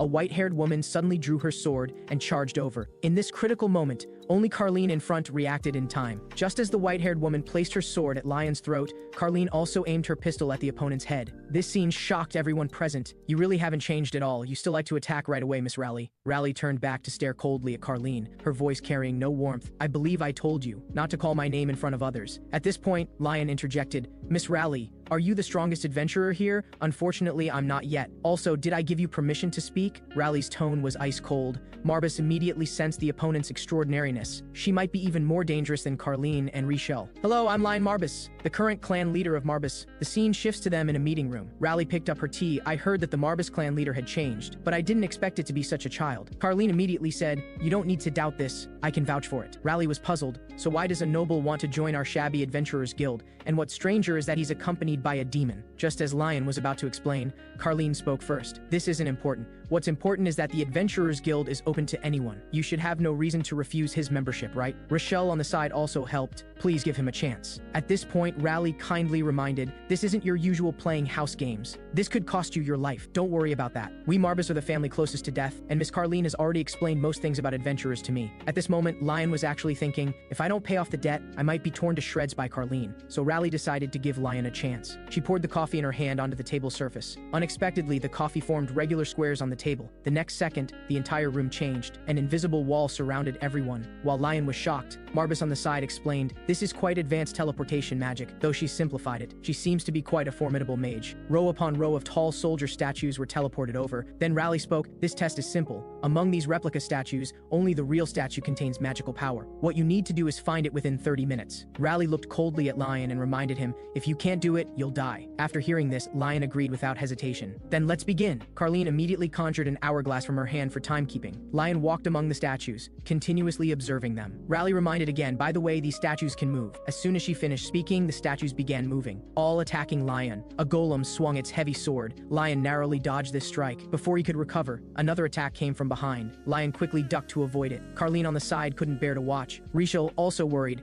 Miss Rally, isn't this a bit excessive? Even an ultimate mage would find such a situation difficult to handle. Though Lion is gifted, he's still just a child. Rally shouldn't act recklessly. Trust him. Let's just watch quietly. Marba silently analyzed the situation before them. Each golem's strength isn't very great, but fighting while searching for the main body is very difficult. The magical concentration is too low, so how will Lion respond? What exactly are you thinking right now? Just as Lion was about to be surrounded and attacked, he quickly jumped up, escaping the golem's encirclement. Then his hands cast magic. Immediately, massive amounts of black magical power surged from his body. This is new black magic I learned. I'll use you all for practice. Magic necromantic arsenal activated. Countless black spears appeared out of thin air, arranged in perfect formation behind Lion. Everyone was stunned by this scene. As Lion swept his hand, all the black spears instantly shot toward the golem group. Upon impact, the golems were completely destroyed, and soon only piles of rubble remained scattered about. Carlene couldn't help but praise, this child's magical power and control are indeed excellent. But the purpose of this test was to find the golem's main body. It seems like a failure now. Richelle took over, Miss Carlene, you're wrong. The test hasn't failed yet. Have you forgotten about his family's unique magic? Carlene suddenly realized, you mean? Lion closed his eyes and began chanting necromantic magic. I send greetings to the wandering souls in hell. I am the current head of the Marbas family, here to summon your spirit. Come forth, my undead warrior. Immediately, the calm ground began shaking violently. The originally broken golems were reassembling. The two witnessing this scene were extremely shocked. Richelle was even more excited. I finally see the long-lost necromantic magic. The golem's main body reformed as an undead and stood before everyone again. Carlene praised again, though I hate to admit it, I must say he does have great potential. Not only does he possess vast magical power, but he could think of such a method in such a short time. At this point, Rally walked over to Leon and asked, how did you do it? Lion answered honestly, actually, I was gambling, betting on whether the golem was a complete living being. As long as it's alive, I can summon it back from hell. It seems I bet correctly. This is the golem's main body, and there's still plenty of time remaining. Then he asked curiously, did I pass the test? Rally immediately smiled. You are indeed very impressive. Congratulations on passing. For a mage with such high magical power, obviously a bronze badge isn't suitable for you. I'll give you a silver rank badge. Welcome to the Adventurer's Guild. However, Lion was concerned about how much money he could earn as a silver rank adventurer. Everyone was helplessly amused by this money-obsessed kid. Rally told him, how much you earn depends on the specific situation. In your case, you should easily earn 3 million, but due to your debt situation, you'll need to become at least a gold rank adventurer. Richelle on the side quickly comforted, but this is already a good start. Rally hasn't issued a silver rank badge in many years. At this point, Rally interrupted their conversation. Your first mission will begin tomorrow. You can go rest now. After speaking, she turned toward the golem group that had become rubble. With just a simple wave of her hand, the rubble on the ground began shaking and slowly gathering together. Eventually, the golem group returned to its original state. Walter on the side was amazed to restore them all with just a simple gesture. Truly incredible. The president of this Adventurers Guild is really a monster. After seeing everyone off, Rally sat alone in the room recalling the day's events. She originally thought that guy only knew some special black magic, but unexpectedly, he actually found the living golem in the end. Other golems were all artificial lifeless products, while only those with core structures were naturally existing creatures. Using this characteristic, one can distinguish between artificial and natural. In the end, that guy used necromancy magic to successfully pass the test. Marbas, a necromancer family that had fallen for hundreds of years, has unexpectedly produced another terrifying monster in this era. What concerns me most is his emotionless, unwavering gaze. Lion von Marbas, what kind of person are you exactly? The scene shifts to the next day as everyone gathers here once again. Rally tells Lion, as a silver rank adventurer, this is your first mission. Lion immediately opens the mission scroll to examine it. Investigate Pope Cadone of the Ardent Church that worships the creator goddess. Location, Celici City. Recent rumors claim that Pope Cadone has been engaging in massive corruption in the southern cities. Complete this task and you'll earn 1 million gold coins. Carlene, standing nearby, feels this mission might be too difficult for Lion's first assignment, but Rally insists that special talent requires special treatment. It seems there's no room for negotiation, and Lion doesn't mind at all. I think I can do it. Rally then reminds him, if you give up or fail, you'll be demoted to bronze rank adventurer. Then he turns to Richelle and Carlene saying, actually, if you're worried, you can go along to help him. Richelle is delighted to hear this suggestion. However, Carlene said, I'm very busy and don't have time to babysit you guys. At this moment, Lion expresses his gratitude for their help. This suddenly makes Carlene feel embarrassed. The scene moves to the church in Celici City, where 2 nuns are praying devoutly. Not far away, a white-haired man is staring at them, and this person is none other than Pope Cadone of the Ardent Church. Daughter, I'm sorry. The miraculous saint who inherits the blessing of the goddess of creation and divine power will be one of the two daughters. Only one will rise as the sun and the other shall face destruction. The two shall become one, and one will die to become two. Two major religious systems coexist on this continent. One is the goddess church that worships the creator goddess. Their reverence for the goddess has reached the point of obsession. The other is the demon revival church that worships demons. They are large in scale but have always operated in darkness. Of course, the followers of the goddess church far outnumber those of the demon revival church, and those chosen ones will receive the goddess's blessing and power, and be granted the title of miraculous saint. To solve Lion's first mission as an adventurer, everyone finds a coachman named Gilbert in the tavern. Are you planning to go to Celishi City? That place isn't very safe right now due to religious influence. Do you have some urgent reason to go there? Rishal politely responds, very sorry, we can't tell you the reason. At this moment, Rishal looks toward Carlene. It's your turn to step up. Carlene sighs helplessly. Fine, I got it. She immediately pulls out a large bag of gold coins. Is this enough? If you're not willing, we'll just have to find someone else. Seeing so many gold coins, Gilbert's eyes light up. He directly hugs the coins to his chest and turns to everyone. I'll take this job, but you must guarantee my safety. And so, everyone sets off in the carriage. Throughout the journey, Gilbert remains worried, knowing that Celishi City is heading toward destruction due to religious warfare. Although the new cardinal was supposed to assist the Pope, he ultimately failed because of the lack of divine power, meaning no new miraculous saint has been born yet. If this continues, the goddess's blessing and divine power will completely disappear from this continent. And Lion's mission is to investigate Pope Cadone's corrupt behavior. Marbas contemptuously remarks, don't worry, most humans are as easy to deal with as little kids. Hearing this, Rishal objects, during the hundreds of years you were sealed, humans have become increasingly powerful. Carlene adds, we can't be careless, especially since this involves the Pope. You know, no one on this continent can be completely unaffected by the goddess's influence, and that miraculous saint with divine power has yet to appear. The problem is, the miraculous saint can only be born from the Pope's bloodline. A more serious issue is that the Pope should only have one daughter, but now he unexpectedly has two, causing chaos throughout the entire church because only one person can inherit the power, and the one who fails to receive the goddess's blessing will ultimately die. No matter how you think about it, this is very strange. During everyone's casual conversation, they unknowingly arrive at their destination, the most magnificent religious city on this continent, Celishi City. At this moment, in the castle, Chief Steward Glazer opens a large door. Your Holiness, the adventurers who accepted the commission have arrived. Do you think they can really avoid the royal family's surveillance? Yes, I believe they definitely can. This matter must be kept secret. Everything is to save my daughter. Soon, Glazer goes out to receive the protagonist's group. Rishal asks him, are you the one who posted the mission for us to investigate whether the Pope has any improper conduct? Glazer is pleasantly surprised to see the visitors. Yes, I didn't expect the principal of the Eremita school to personally come complete this task. Rishal looks slightly embarrassed as he explains, very sorry, the one executing this mission isn't me, but the young patriarch of Marbas. Seeing Lion so young, Glazer immediately feels uneasy. Lion quickly takes out his silver badge to prove his capabilities. He cautiously asks, before executing the mission, I want to ask you something. Are those two invisible women behind you our enemies? This question leaves Glazer completely confused, only to see two black shadows slowly materialize behind him. They're actually the Pope's two daughters. Glazer immediately says, we should find another place to talk. So he had no choice but to bring everyone to the reception hall. When learning that the one accepting this mission was this little kid before them, Glazer was very disappointed. He didn't think Lion could help them. However, Lion caught this emotion immediately and said right away, although I don't know if I can complete this mission, you'd better not hide anything from me. I already know this mission was personally commissioned by the Pope. Tell me, what's your real task? Glazer was shocked that Lion could see through his inner thoughts. Mind reading was a spell that required at least an ultimate mage to cast. For his previous contempt, Glazer immediately bowed his head and apologized to Leon. Next, I will tell everyone the complete content of this commission. The story begins with the miraculous saint who inherits the blessing of the goddess of creation, and divine power will be one of the two daughters. Only one will rise as the sun, and the other shall face destruction. The two shall become one, and one will die to become two. If the prophecy comes true, the Pope absolutely cannot accept such a result. Forgive me for being direct, but if the power is split in half, the ritual will be impossible to complete. If the power is ultimately concentrated in one person, the other will. The Pope was furious about the claim that only one of his two daughters could survive. Just then, 3 uninvited guests arrived. Greetings, Your Holiness.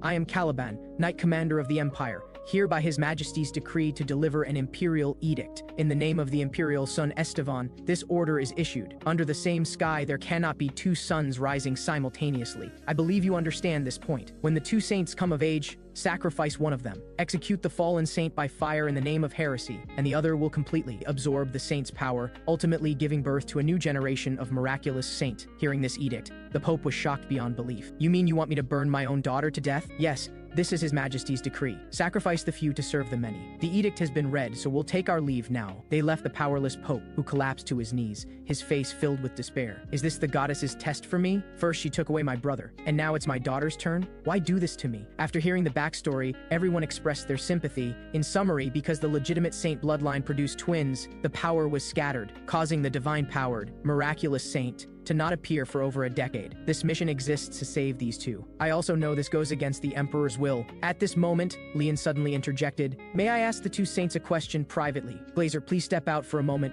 After Glazer left, Leon stood up and looked at the two saints. He suddenly knelt on one knee and asked emotionlessly, "Which of you two thinks you can sacrifice yourself?" This question immediately shocked the little lion nearby. "Lion, what do you mean?" "Because this is the most effective method. It's impossible to avoid the Emperor's eyes and ears. So as the worst case scenario, we can only sacrifice one of them." I'll ask the same question again. "Does it not matter which one of you sacrifices yourself?" Faced with Lion's repeated questioning, the two saints looked at each other. "Miraculous saint, that's what people call us. But we actually dislike it very much. We don't deserve such a blessing. Before we were even born, demons attacked this place. The entire city became a living hell. Damn bastards. Why does it have to be now? Without the goddess's blessing, how can we deal with these demons?" At that moment, a soldier burst in. "Your Holiness, it's too dangerous here. We must evacuate immediately." Faced with the demon invasion and the destruction of home, Father could only rage helplessly. The scene shifted to Mother Leah stroking her swollen belly, saying, "Our child will become the miraculous saint, but regardless, every role comes with its own responsibilities, and that's what I'm worried about. I'm afraid our child will ultimately be revered as a saint and exploited by them." Seeing this, Mother reached out and grasped Father's arm to comfort him. "Don't worry, this child will be very strong, and I will raise him to be such a person. Let's name the child Paradise, shall we? Meaning he can bring paradise-like life to everyone. What do you think?" This was our mother's expectation for us. However, on the day she gave birth, because she delivered us twins, ultimately she died from exhaustion. Our beginning was a tragedy, and this tragedy's ending was already written in prophecy at the finish line. We are powerless to change this. This is the fate of us sisters. After the two saints finished their story, both rushed to volunteer as the sacrifice. "No, you're stronger than me in every way, and I'm just a flawed person. Only you can fulfill Mother's wishes. Please don't say such things." Faced with this situation,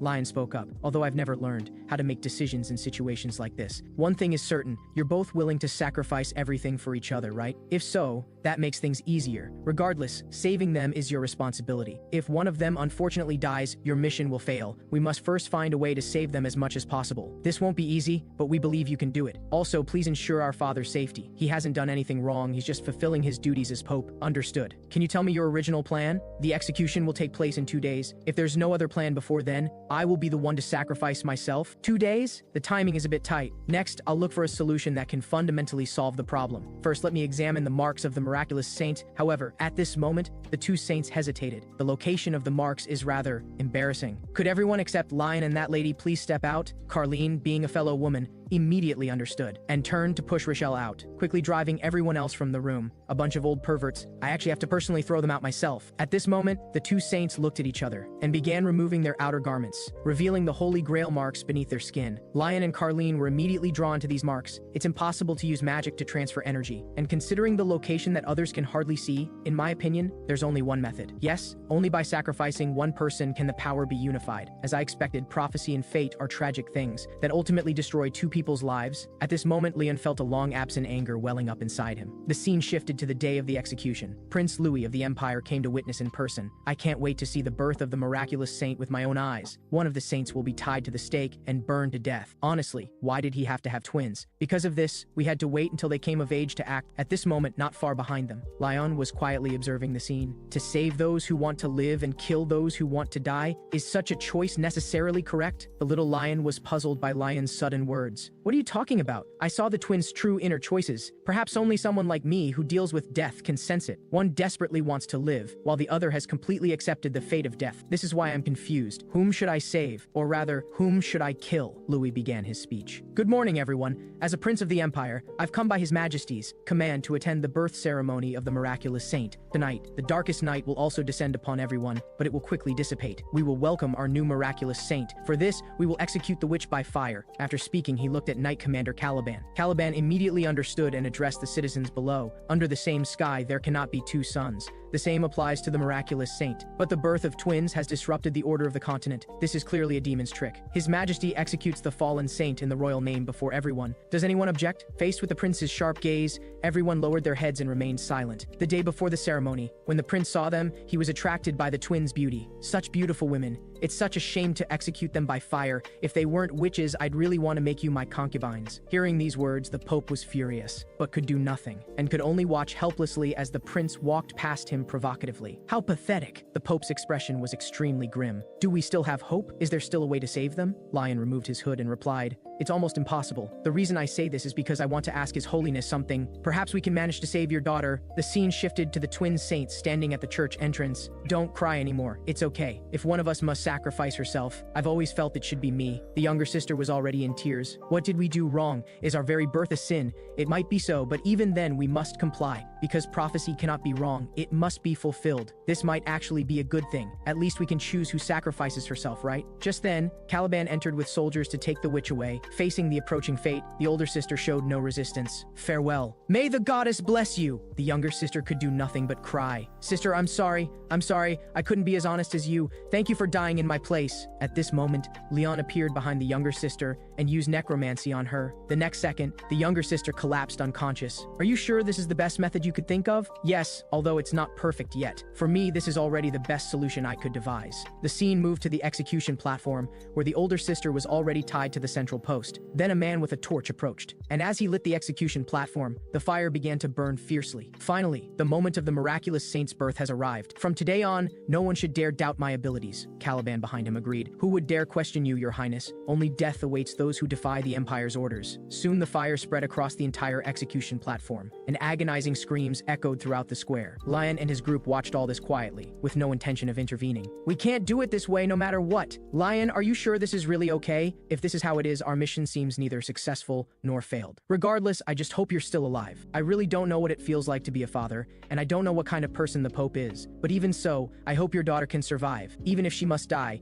he should see her with his own eyes. Just this much is enough for me. I don't know, but maybe someday I'll understand this indescribable feeling, this heavy, suffocating emotion pressing on my chest, making it hard to breathe and very unpleasant. The witch now suffering the fire was not the older sister who wanted to die, but the younger sister who desperately wanted to live. Is this my selfish punishment? I'm different from you. I don't have my sister's kindness. I fear death, so I wanted to rely on you, my gentle and kind sister." At this moment, flames had surrounded the younger sister. However, the prince felt the flames weren't intense enough. "Pour more oil! Let the flames burn more fiercely." As a bucket of oil was poured, the flames shot up rapidly. Only the younger sister's agonized wailing could be heard in the flames. "I'm sorry, sister." It turned out that the day before, Lion had met privately with His Holiness. "If you had to choose, one person desperately wants to live, while the other has accepted the fate of death. Which one would you save?" The Pope was surprised to hear this. "Can you really distinguish such things?" "Yes, though it's hard to believe. Please trust me. If you can truly perceive this, I hope to save the child who wants to die." The scene returned to the present, where the Pope and the older sister watched all this unfold from a distance. Tears continuously streamed down her face. "I'm sorry, little sister." At this moment, Leon and his group had quietly returned to their carriage. "Why is this?" Lion's sudden question left the little lion baffled. "What are you talking about? Why did he want to save the older sister who sought death? Isn't this natural?" "Because he hopes the older sister will feel the weight of life. Those who survive must continue living. This is the only way to comfort the departed. So when facing choices, how should one decide? The person who chooses death understands how important this choice is. Not only must they live for themselves,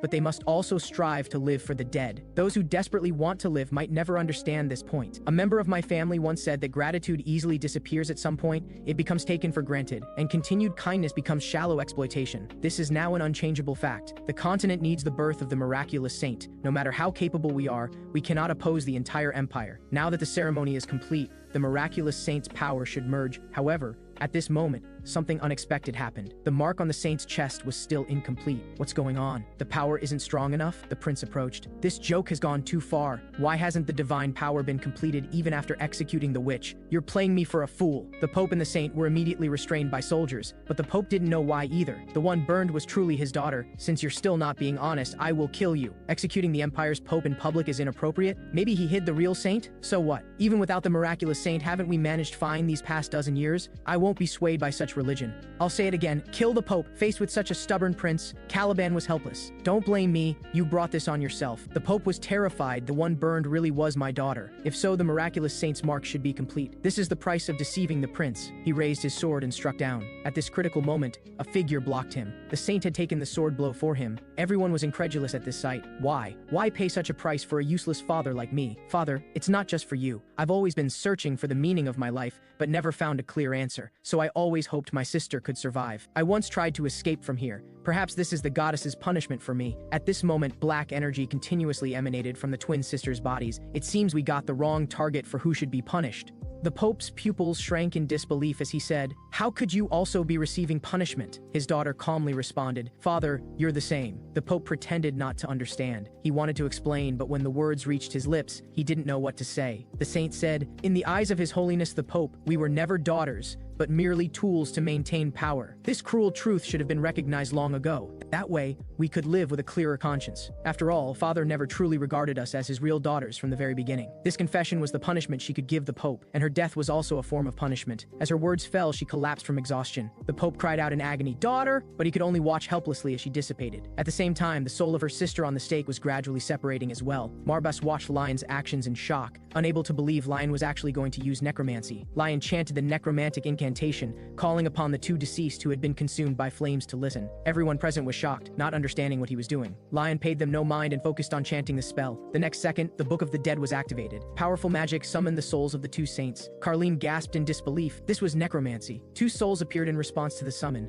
hovering above Lion. Lion looked up directly at them, asking whether they were willing to continue living as undead beings. The two saints were somewhat taken aback and said, "Are you trying to save us?" Lion nodded and said, "As long as you're willing to forsake your warm hearts and continue life in the body of the deceased, I will fulfill your wish without hesitation." As he spoke, he extended his hand. Magic materialized into chains that coiled around the two souls. The older sister cautiously asked what they needed to do in exchange. Lion was blunt, perhaps somewhat presumptuous, but they would have to serve him. The older sister felt relieved. This request was reasonable. If there were no price, it would actually be suspicious. Seeing this, Lion took it as their consent and formed a contract with them both. He asked again whether they were prepared to pledge their loyalty to him. The sisters looked at each other and exchanged glances, then responded in unison that they were willing to pledge their loyalty. As the words fell, the necromantic contract was officially complete. Lion sincerely hoped they could find meaning in their lives. He wished that at the end of their contract, they could personally grasp the value of life they had once yearned for. At that moment, the Pope collapsed to the ground in despair. Caliban suddenly became serious, keenly sensing unusual magical activity around them. What was this powerful magic all about? Could there be other forces lurking here besides Louis, the first prince? After signing the contract, Lion returned to the carriage. Marbas angrily scolded Lion for using the subordinate skill without consulting him. He would give him a proper scolding when they got back. Lion scratched his head somewhat guiltily. This way, he had saved them, so he should get some reward, right? Walter and Carlene remarked admiringly. He's quite impressive. Marbas said, to resurrect mindless creatures, one must go through the process of branding. Such creatures are extremely troublesome, and branding is an efficient means to make them completely submit. Lion pressed on, asking how to make them submit then. Marbas said, that requires personally persuading souls who have lingering attachments to the mortal world to willingly submit. Souls with obsessions cannot move on to the underworld if their issues aren't resolved. Necromancers can help them resolve their grievances from life and borrow their powers during this period. This process is called subordination. Lion had a sudden realization, so he also had to help those with obsessions resolve their grievances. Marbas added, the deeper the soul's obsession, the stronger the power that can be obtained. Necromancers must not exploit the power of the dead for personal gain. Lion solemnly agreed that he would keep this in mind. Pulling his thoughts back, Lion chanted the incantation again, summoning the two sisters. Two soul phantoms slowly materialized. Under everyone's gaze, they gradually drew closer, and finally merged into one person. Lion looked utterly confused. He had clearly revived two people, so why did only one appear? Marbas explained, they were destined from the start to be born in a single body. Even after death, they would only revive and be reborn as a single entity. Walter examined her carefully, feeling something was off about her aura. Lion tentatively asked, are you the older sister or the younger sister? The figure spoke softly, right now,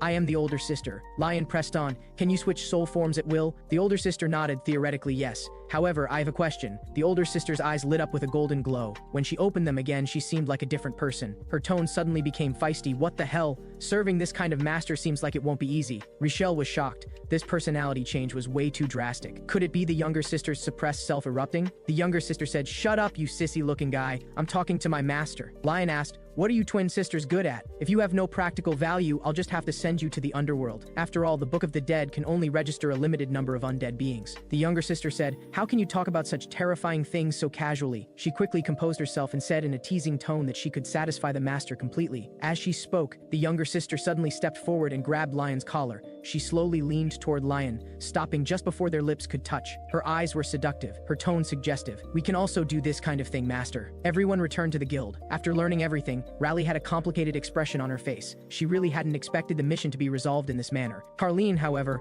was quite straightforward anyway. The Pope already acknowledged it, so now we just need to collect the reward. Raleigh let out a light sigh and rubbed her forehead helplessly. Rochelle remarked, "Have to admit Lion is quite impressive in certain aspects, and he could even turn someone's daughters into undead beings right in front of their father." Noticing Rochelle's gaze, the younger sister said disdainfully, "What are you looking at? From head to toe, I belong to Master Lion." Rochelle awkwardly looked away. Marbus complained, "She just got her life back and already has no manners." Lion, however, was used to it. Walter tried to smooth things over. In any case, everyone survived, so that's a good thing. Raleigh ultimately compromised and officially recognized Lion as the owner of the silver badge. Regarding the reward, she promised it would be sent directly to Lion's family. If there were new commissions, she would contact them immediately. Carleen reassured them from the side, Raleigh is someone who keeps her word. As long as Lion remembers to pay back Lunatic regularly, everything's fine. Rochelle was speechless and couldn't help complaining about her acting friendly at a time like this. Without a word, Carleen raised her revolver and aimed it at Rochelle. He immediately shut up. Marbus interrupted them, urging everyone to set out quickly. They needed to confirm what abilities the older and younger sisters actually had. Carleen took the opportunity to suggest to Raleigh that since they couldn't help, they might as well just kill them. Raleigh gave a cold laugh but didn't say much more. In Celici City, Caliban reported to His Majesty about Pope Cadon's condition. Pope Cadon had gone insane. Presumably,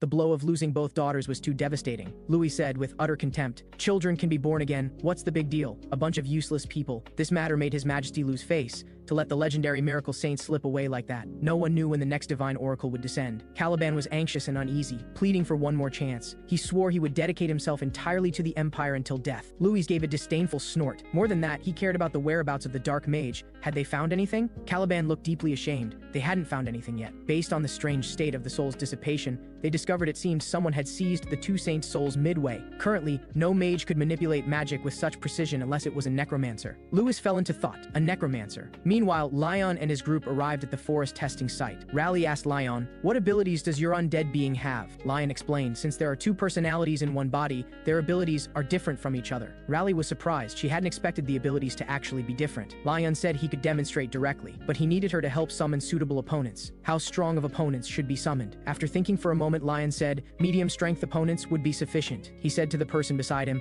"Let's start by confirming the older sister's ability." The saint softly agreed and closed her eyes to switch identities. When she opened them again, it was the familiar gentle gaze. The older sister immediately bent down to apologize for her younger sister's earlier rudeness. Lion waved it off, saying it didn't matter. Now wasn't the time for apologies, it was time to demonstrate her abilities. The older sister quickly responded that she was ready. Raleigh extended her hand. Several ferocious monsters came charging out of the forest with imposing momentum. Rochelle recognized these as forest trolls. Trolls with extraordinary regenerative abilities. The older sister, who had just become undead, might have difficulty dealing with them. But Carleen chose to believe. After all, Lion's previously demonstrated abilities were clear to all. Walter and Crow also firmly stated they believed in the family head. Marbus said, "The guy who complains that the family head didn't buy him peanuts still talks about believing." Lion looked at the older sister and asked gently, "Can you handle the trolls?" The older sister said confidently, "Of course. No problem." Lion immediately summoned the Book of the Dead. Mysterious magic surged forth. The magic condensed in the older sister's hand, materializing into a white hammer. With just a light swing, the charging troll was violently sent flying. Marbus was shocked. Strong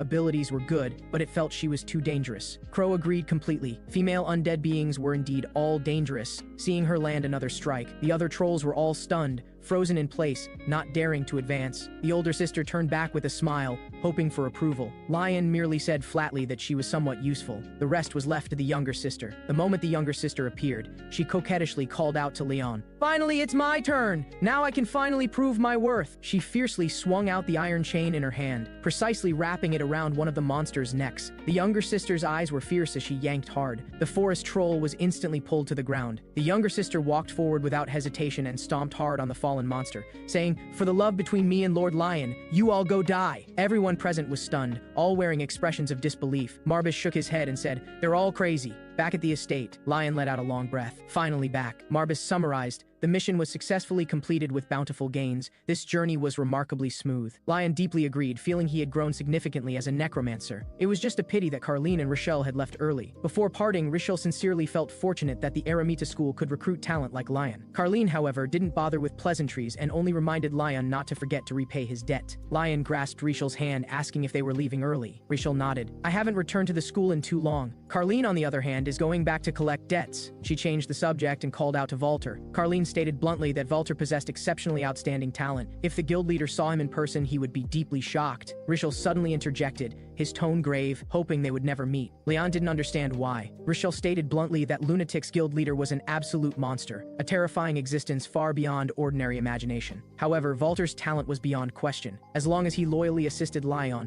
he would surely succeed in the future. Walter's cheeks turned slightly red as he bashfully thanked everyone for their recognition. Lion said he would become an excellent retainer in the future. He would personally cultivate Walter, making him grow beyond everyone's imagination. Rochelle couldn't help teasing that this confidence had quite the bearing of a family head. He suggested not making the farewell sad. Lion nodded in agreement, looking forward to their next meeting. Carlene said she had successfully connected Lion with the guild and believed Lion could pay off his debts. Lion helplessly agreed, his mood instantly becoming somewhat downcast. Rochelle complained helplessly, why are you being so negative at a time like this? Carlene skillfully pulled out her gun and aimed it at him, scaring him into immediate silence. Then she dragged Rochelle away. Before leaving, she urged Leon, hoping that when they met again he would have become stronger. Lion nodded slightly, watching as Carlene and Rochelle turned and left together. Lion came back to his senses and looked at the people in his family estate with a troubled expression. When everyone saw him, they all looked relieved, excitedly shouting that the family head hadn't abandoned them. Lion looked at the excited crowd before him, his face full of confusion. What was going on? Pullen came rushing over with tears,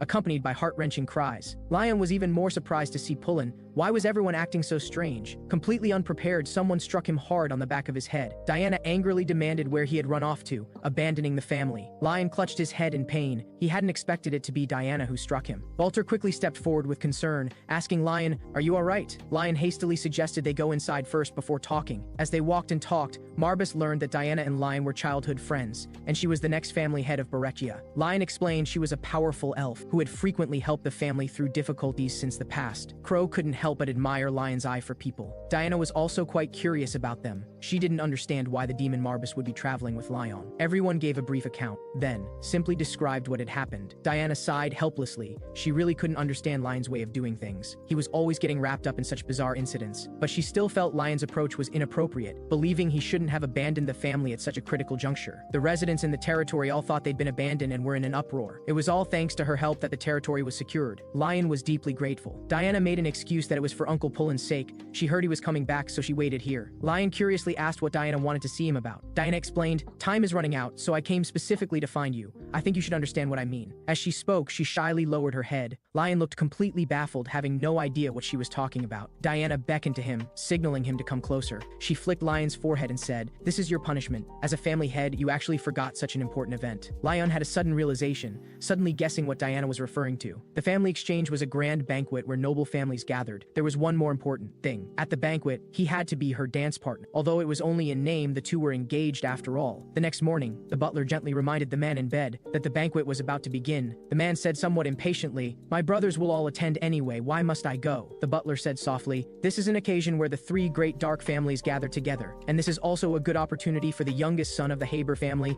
to shed the title of problem child of high society. The man was finally convinced and reluctantly got up. This is such a hassle. Lion was organizing his clothing. A familiar figure appeared outside the door. It was Diana. She came from the Berechia Marquis family, which had good relations with the Marbus family. She was both the next family head with actual power and Lion's fiancée. Lion somewhat reluctantly asked if he really had to attend this occasion. The younger sister deliberately acted pitiful, saying, I thought young master would never change his heart. Diana said somewhat speechlessly, this is just a formality. I like mature men. Lion agreed. Marbus couldn't help complaining that he was too easily swayed. Crow quickly had Pullen explain clearly. Pullen nervously wiped his sweat somewhat hesitantly. He said the two had incompatible temperaments, which was why they bickered. The two families were too close, so they were familiar enough to speak without reservation. Lion told Diana in an annoyed tone to let go of his collar. Diana immediately let go, saying in a dissatisfied tone, "I thought you'd transform after becoming family head, but I'm thoroughly disappointed." Lion replied flatly that people can't easily change. She was so angry she stamped her feet. Finally, she still reminded him, "Don't make the territory's residents too worried. You two, father and son, are really the same." Realizing she'd said something wrong, Diana suddenly fell silent.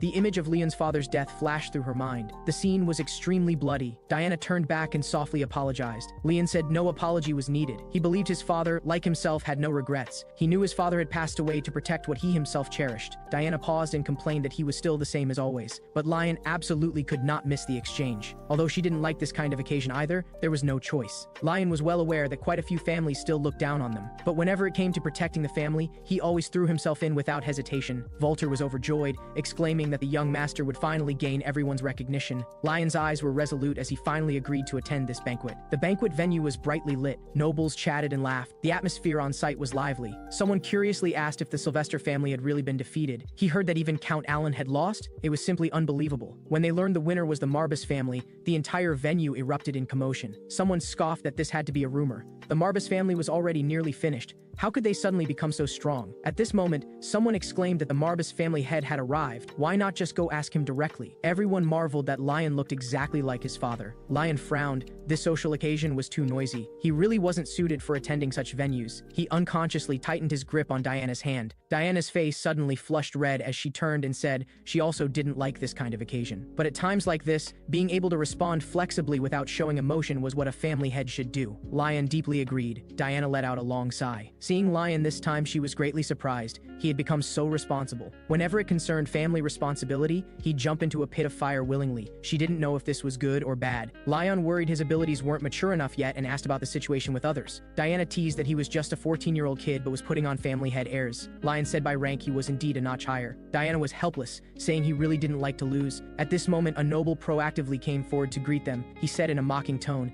"Isn't this the family head of Marbus?" Lion was puzzled and asked what he wanted with him. The man looked him over, not believing he was the one who defeated the powerful Alan. He casually said he'd heard a ridiculous rumor, asking Lion if he really beat Alan. Lion admitted it without hesitation. The other party instantly fell silent, then showed a mocking expression. He just took Lion for someone who was saving face in front of women by pretending to be strong. The man vowed to expose Lion, asking with a fake smile how he achieved victory. "I killed him." 4 simple words made the other party shudder involuntarily. Seeing this, Lion repeated, "I killed Alan." But this process isn't very convenient to demonstrate. If you want to be enemies with Marbus, then you should be able to witness it firsthand. Diana was also frightened by Leon. At this moment, Marbus walked into the banquet complaining they were all crazy. No one noticed that in a corner of the banquet, the youngest son of the Haber family was silently observing everything. He picked up his wineglass, proactively standing up to go greet them. A smile curved at the corner of his lips as he said, "An interesting fellow actually came this time." Nobles whispered to each other, "Why was it so noisy? Had the young master of the Marbus family caused trouble?" Someone immediately retorted that the Marbus family had long since declined and had no power at all. Seeing this,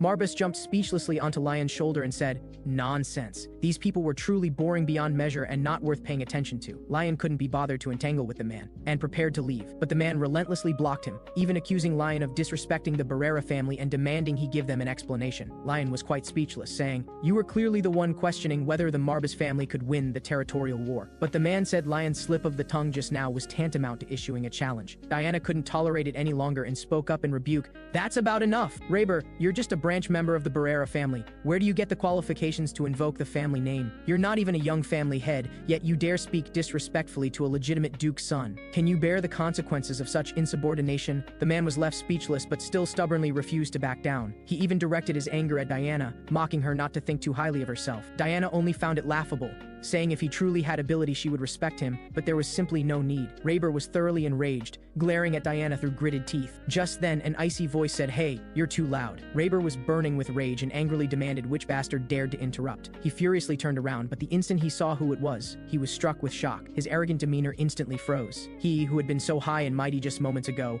was now trembling with fear. Lion was utterly confused. What was going on? Raber had been so arrogant just now. Who was this person who could make him cower instantly? The newcomer's gaze locked coldly onto Raber, questioning whether he didn't know who he was. Marbas gravely reminded Lyon to be careful. That man was dangerous. And the man continued pressing forward step by step, asking Raber if he needed him to introduce himself. Outside the banquet, Walter was somewhat worried whether Lyon and Diana were doing all right. Pullen said incoherently and nervously that there was no problem. Walter saw through his worry at a glance. Pullen sighed helplessly, reluctantly admitting he was indeed worried. He knew Lyon was already quite free-spirited. If something happened, it would be troublesome. But Walter unconditionally believed in Leon. They just needed to quietly wait for him to come out. Pullen was relieved that Diana attended together this time. She could help keep things under control. Walter immediately grew curious about what kind of person Diana was. Actually, more than being a fiancée, Diana was more like a big sister, the kind with quite an age gap. In fact, Diana was indeed several years older than Lyon. Walter remarked that Diana was always taking care of Leon. This was more like family. Pullen nodded in agreement, though what he worried about most was that a troublesome figure from high society had also come. The other party looked puzzled, curious who this troublesome figure was. That person was a wastrel everyone avoided,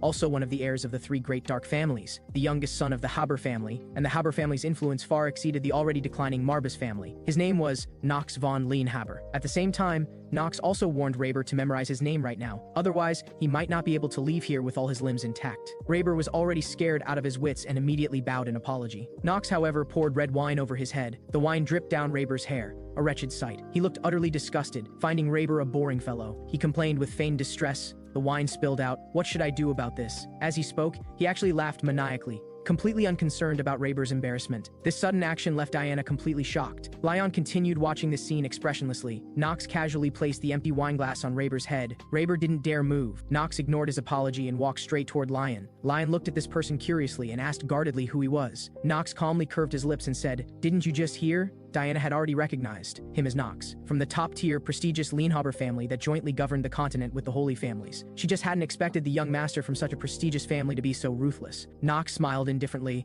believing he had at least helped them. He was very interested in Leon and proactively greeted him, saying they would definitely meet often in the future. Lyon responded readily. As long as it benefited the family, he was happy to. Knox's eyes flashed with approval as he smiled and said they should meet often in the future. With that, he turned and left without lingering. Diana quietly informed Lyon that Knox was called the disgrace of Leonhaber, advising Lyon not to take it to heart and just avoid conflict with him. The disgrace of Leonhaber? Lyon only felt this person was definitely not as he appeared on the surface. Marbas also agreed, believing Knox was absolutely a genius. Lyon even stated bluntly that he sensed such intense dark magic from him. He thought to himself they would definitely meet often in the future. On the way back, Knox's maid was utterly confused and couldn't help asking Knox. He always avoided trouble, so why would he help Lyon, a stranger? Knox gazed into the distance, unable to help sighing. In a few years, Lyon would surely become world famous, known to all without exception. The maid still looked completely confused, unable to fathom what her master was thinking. Knox wasn't sure if Lyon would be a good card in his hand, but couldn't hide the anticipation in his eyes. Putting away his thoughts, he instructed the maid to return for today. He needed rest. The maid acknowledged the order and turned to leave this noisy ball. The ball began. Diana gently reminded Lyon to go. Lyon was somewhat bewildered,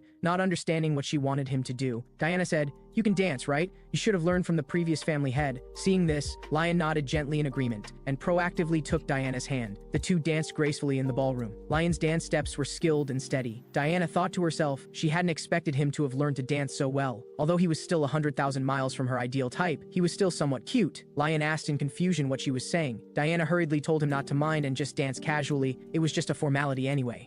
Lyon, however, wore a serious expression. His father had taught him that as the head of the family, he must give his all to everything. As soon as he finished speaking, Lyon suddenly tightened his arms, pulling Diana even closer. The sudden intimacy made Diana instantly nervous, a blush spreading across her cheeks. She couldn't help but wonder if it was really necessary to be this close. Their posture became increasingly intimate, and the crowd around them turned to look, whispering among themselves about the two in the dance floor. Diana couldn't help but tease Lyon that he was still the same, always taking strange things too seriously. Lyon, completely missing the point, complained that her movements were a bit stiff. Diana, both embarrassed and annoyed, snapped at him to shut up. Just then, a loud crash shattered the tranquility of the banquet hall. Lyon and Diana immediately stopped dancing, looking alertly toward the entrance. It sounded like someone was fighting outside. How could such a thing happen at the sacred exchange meeting? People at the front could see clearly and said, "It's not a fight. It looks like someone is getting beaten one-sidedly." Diana and Lyon exchanged glances, a strong sense of unease rising in their hearts as they rushed outside. Sure enough, as expected, a knight stood with a disdainful expression, while Pullen clutched his stomach, trembling all over, clearly severely injured. And Walter stood with his sword drawn in front of Pullen,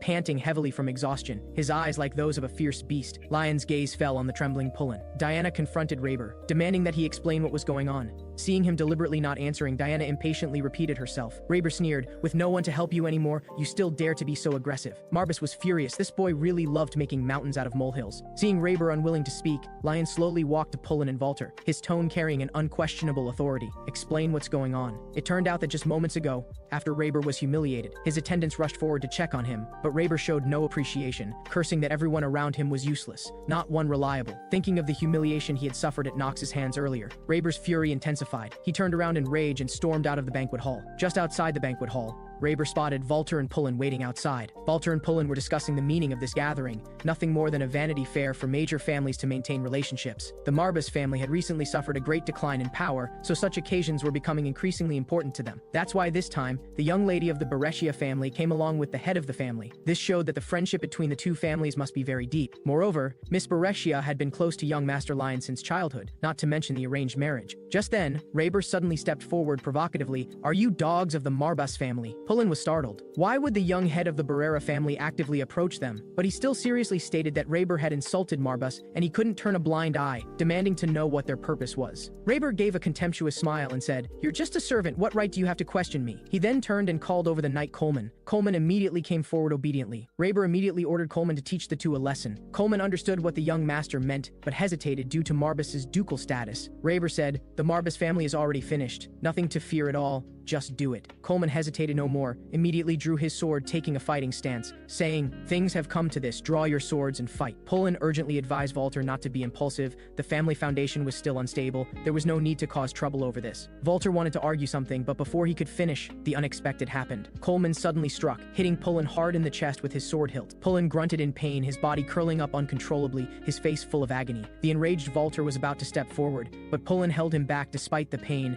saying he was fine and to think of the master. Coleman then stomped hard on Pullen's head. This scene completely ignited Walter's fury. He could no longer hold back, forcefully pushing Coleman away. Then he drew his sword, standing firmly in front of Pullen with determined eyes. Pullen cried out Walter's name. Walter immediately explained he didn't plan to fight, but no matter what, he would do everything to protect Pullen. In his heart, Pullen was as important as the master. Raber watched from the side. This scene was truly moving. Then he coldly ordered Coleman again to deal with both Walter and Pullen. Coleman obeyed, swinging his sword down hard at Walter. Walter quickly raised his sword to block, still mindful not to cause trouble. Coleman's strikes were all lethal. Walter's defensive-only tactics gradually put him at a disadvantage. He was panting heavily, his stamina gradually failing. Yet he still forced himself to stand up, once again guarding in front of Pullen. At this moment, Diana confronted Raber again, demanding he explain what was going on. Someone muttered nearby that the young head of the Barrera family had really caused big trouble this time. But the crowd thought this was a perfect chance to verify whether the rumors about Marbus and the Sylvester family's territorial war were true. Raber said provocatively, "Since you're here, why not exercise a bit?" Lion readily agreed. The next second, Raber summoned the Book of the Dead. Raber commanded his subordinates to attack in a sinister tone. Lion turned to Walter, saying calmly that he was very disappointed in him. Walter immediately apologized, blaming himself for not holding back and causing trouble for Leon. But that wasn't what Lion meant. Just then, Coleman suddenly raised his sword and attacked Leon. Lion's eyes turned cold,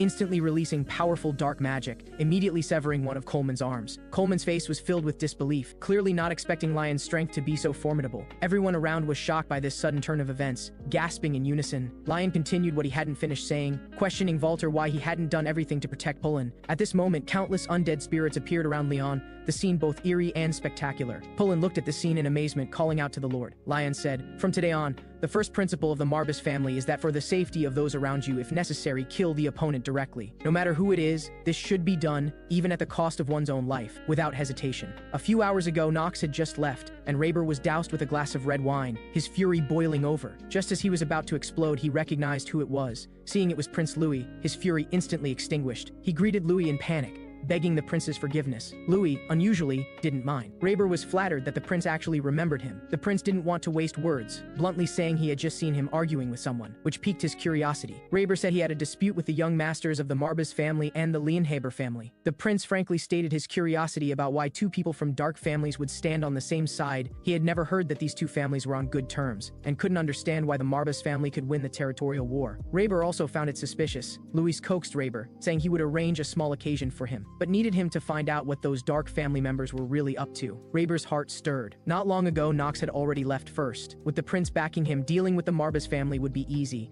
This was a once-in-a-lifetime opportunity. He immediately respectfully agreed. But now, facing Lion's blade, Raber began to panic. He should never have meddled. He tried to remain calm and said, "They're just a few servants. Is this really necessary?" Lion's eyes instantly turned cold. He didn't think this was just a servant dispute. Looking at Coleman's severed hand, Raber felt frightened. He pressed on. "Do you really have to go this far?" Lion said in an icy tone. "If necessary, without exception." As soon as he finished speaking, Lion slowly advanced with the undead spirits, instructing Walter to take Pullen to find a doctor. Walter's heart tightened, and he quickly complied. Diana couldn't help but step forward to persuade Lion, wanting him to stop taking risks. There were too many onlookers. Seeing that Lion's mind wouldn't change, Raber immediately turned and gave his attendant a look. The attendant instantly understood Raber's meaning, quietly circling behind Diana and taking her hostage. Marbas saw this scene and cursed Raber for his despicable and dirty tactics. Raber arrogantly threatened Lion to stop now. If Lion didn't compromise, his toy would be damaged. But Lion said, how could Diana be a toy? Was Raber's eyesight that bad? Marbas helplessly put his hand to his forehead. What time was this for jokes? Raber threatened again that if he didn't want his fiancée to be harmed, he should stop here. Lion said calmly, "You humiliated the Marbas family, even the Berechia family, and Diana as well. If you want to negotiate peace, just one of your subordinates' arms is far from enough." Raber suddenly sensed something wrong.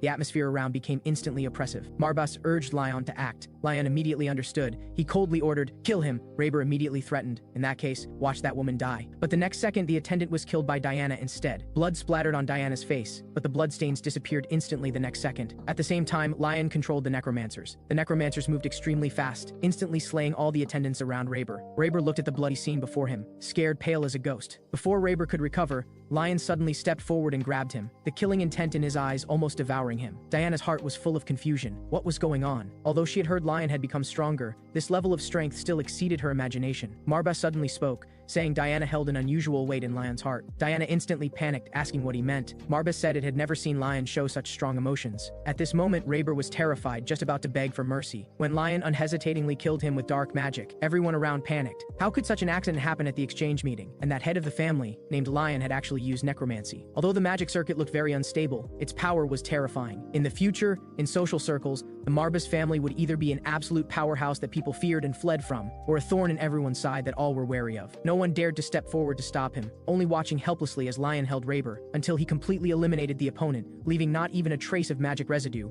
Did Lion stop? At this moment, an abrupt sound of applause broke the deadly silence of the scene. Louis said with a smile, "The head of the Marbas family is really interesting." Lion was puzzled. This scene was too horrifying for those with fragile minds, but Louis's preferences seemed different from others. Louis just smiled indifferently. He was simply amused by the reappearance of necromancy. After all, for hundreds of years, no one had been able to properly wield this forbidden power. He curiously asked Lion how he had managed to do it. Lion replied lightly, "Someone said I have talent." Louis raised an eyebrow. "You mean you possess the great talent that no one has had in hundreds of years?" Lion wasn't very clear, but he knew he hadn't been defeated yet and could stand firmly on this ground. Louis was silent for a moment, saying in a serious tone, "I hope you won't use this talent against the royal family." Lion smiled and responded, "As long as it doesn't hinder my protection of the Marbas family, it won't affect the royal family." Louis stared at Leon with sharp eyes. Seeing Lion's frank expression, Louis turned and left. Marbas sighed that from now on, many forces would probably want to restrain him. However, precisely because of today's incident, things should be calm in the short term. They must grow quickly during this time. Marbas thought pensively that guy gave off a dangerous aura, and it was the same as its own. Lion also said in a deep voice that he felt a malevolent dark power. That feeling was exactly like that thing from the demon. The turmoil at the exchange meeting gradually subsided, but surprisingly, the fact that Raber was killed was completely ignored as if it were insignificant. Marbas concluded this was all Prince Louis's doing. He must be scheming something. Lion also knew well that the road ahead would only be harder. The urgent matter was to first pay off a debt, then raise funds to renovate the family facilities. But to do these things, they must have an excellent administrator. Diana had told him this. Always borrowing money to pay debts would only leave them entangled in debt for life. Should they leave the debts to their descendants even after death? Marbas immediately refuted. Crow interrupted, saying as long as the master became a great wizard, he wouldn't die and could repay debts for a lifetime. Marbas scolded Crow to shut up in annoyance,